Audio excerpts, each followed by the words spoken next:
Good evening, everyone. This is Larry Phillips, and sometimes I'm appalled. I have to pinch myself sometimes when I listen to what is going on in our culture today. Mark wanted to see tonight a high school graduation ceremony of a Christian high school, and I pulled up. I put that on YouTube, and I pulled it up, and we watched a short segment of a graduation of a supposed Christian high school. I'm not going to mention the name of the high school. I'm sure it's Arminians of the Hill. Well, I know it is after listening to their salutatorian and the top students awards. And most of the awards were given to women, and most of the speakers were women, not all. But the top awards were given to the girls. And everything was based upon the self-exaltation of the creature and the abilities of humans. Okay. And I said to Rosette and Mark after we turned it off, after we couldn't stomach any more of it, we turned it off. And what went through my mind is, because one of the awards they gave out to one of the girls was a Paul Award. I was appalled that a Paul Award was given to a girl. Anyway,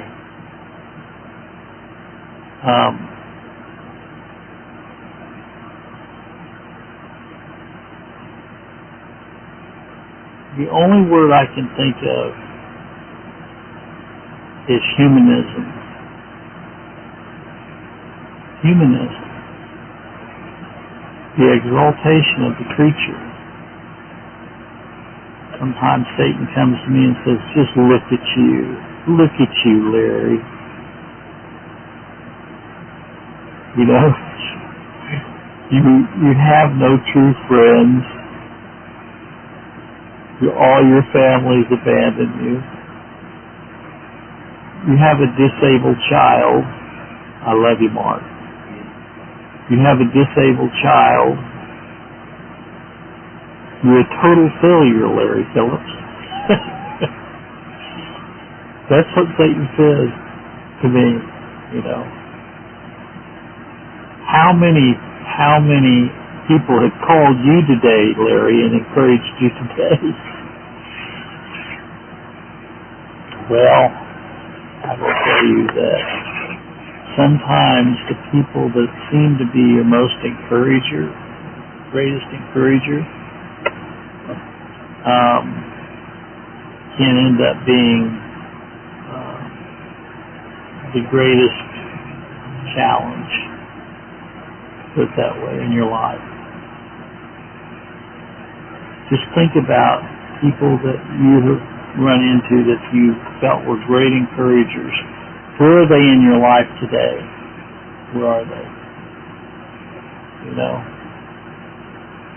And I did a message here a while back, and it's very timely for today. Sometimes the people closest to you can be your greatest enemies.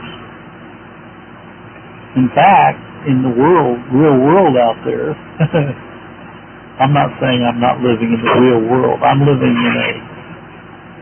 separated from the world according to the Bible. We're not supposed to be a part of the world. But a lot of people say, keep your enemies closest to you so you know what they're going to do to you. Act like you're your friends. Keep your enemies closest to you because you don't know what they're going to do. Well, I did a message here a while back about the fact that there's one that sticketh closer than a brother, a sister, or a mother. Okay? And we know I was speaking of Christ. Okay? And I had a fellow one time ask me if I had anything to say in a church service, and I got up and gave my exposition of the 23rd Psalm. You know what he said? Why does everybody want to talk about the 23rd Psalm? Well, I'll tell you what. I don't care how popular the 23rd Psalm is. I always love it, and I'm going to. And so this is for the person that came against me. I'm not going to mention his name. A pastor of the Sovereign Grace Church came against me for talking about the 23rd Psalm. The Lord is my shepherd. Can you say that? The Lord is my shepherd. I shall not want. He maketh me to lie down in green pastures. He leadeth me beside the still waters. He restoreth my soul. Yea, though I walk through the valley of the shadow of death, I will fear no evil, for thou art with me. Thy rod and thy staff, they comfort me. Thou anointest my head with oil, my cup runneth over. Surely goodness and mercy shall follow me all the days of my life, and I will dwell in the house of the Lord forever. Well, that's a wonderful psalm. You know, a lot of doctrine in that psalm. Irresistible grace. Final perseverance of the saints, unconditional election by God the Shepherd. Well, that's what I have on my mind tonight. I hope you take this and hope it can be a blessing to you.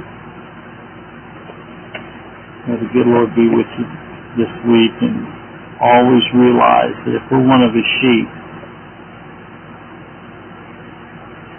He will never pluck us out of His hand. God bless.